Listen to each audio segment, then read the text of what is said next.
ಕಾನೂನು ಎಲ್ಲರೆದುರಿಗೂ ಒಂದೇನೆ. ರಾಜ ಇರಲಿ, ರಂಕ ಇರಲಿ, ಸಂವಿಧಾನ ಸಮಾನತೆಯನ್ನು ಬೋಧಿಸುತ್ತೆ.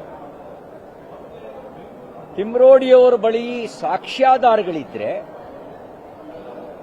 ದೂರು ಸಲ್ಲಿಸಬಹುದು.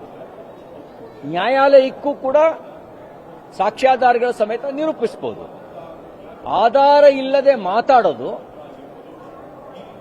ಮುಖ್ಯಮಂತ್ರಿ ಸ್ಥಾನದ ಘನತೆಗೆ ಮತ್ತು ಅವರ ನಾಯಕತ್ವದ ನಮಗೆ ಅವರಿಗೂ ವೈಚಾರಿಕ ಭಿನ್ನಾಭಿಪ್ರಾಯ ಇದೆ.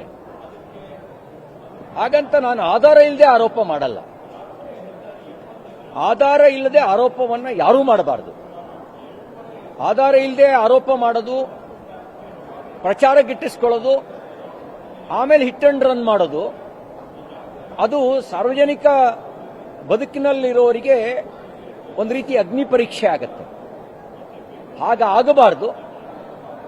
ಅವರು ಸೂಕ್ತ ಸಾಕ್ಷ್ಯಾಧಾರಗಳನ್ನು ಕೊಡದೇ ಇದ್ರೆ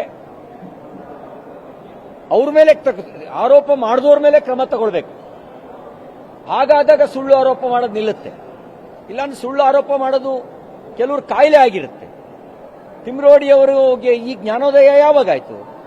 24 ಕೊಲೆ ಮುಖ್ಯಮಂತ್ರಿ ಸಿದ್ದರಾಮಯ್ಯನವರು ಮಾಡಿಸಿದ್ದಾರೆ ಅಂತ ಜ್ಞಾನೋದಯ ಯಾವಾಗಾಯ್ತು ಅವರಿಗೆ? ಅವ್ರದ್ದು ಸಾಕ್ಷ್ಯಾಧಾರಗಳಿದ್ರೆ ಇಷ್ಟಿನ ಯಾಕೆ ಮೌನವಾಗಿದ್ರು?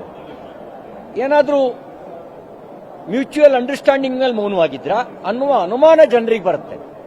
ಹಾಗೆ ಬರಬಾರ್ದು ಅಂತಿದ್ರೆ ಅವ್ರ ಸಾಕ್ಷ್ಯ ಇದ್ರೆ, ಸರ್ಕಾರದ ಮೇಲೆ ನಂಬಿಕೆ ಇಲ್ಲದೆ ಇದ್ರೆ ನ್ಯಾಯಾಲಯಕ್ಕೆ ಸಲ್ಲಿಸಲಿ. ಇಲ್ಲದೆ ಇದ್ರೆ ಈ ರೀತಿ ಆರೋಪ ಮಾಡೋದು, ಪ್ರಚಾರ ಗಿಟ್ಟಿಸ್ಕೊಳ್ಳೋದು ಅನ್ನುವಂತ ಒಂದು ಅನುಮಾನ ಬರುತ್ತೆ. ಯಾರ ಮೇಲೂ ಹೀಗೆ ಸುಖ ಸುಮ್ಮನೆ ಆರೋಪ ಮಾಡಬಾರದು.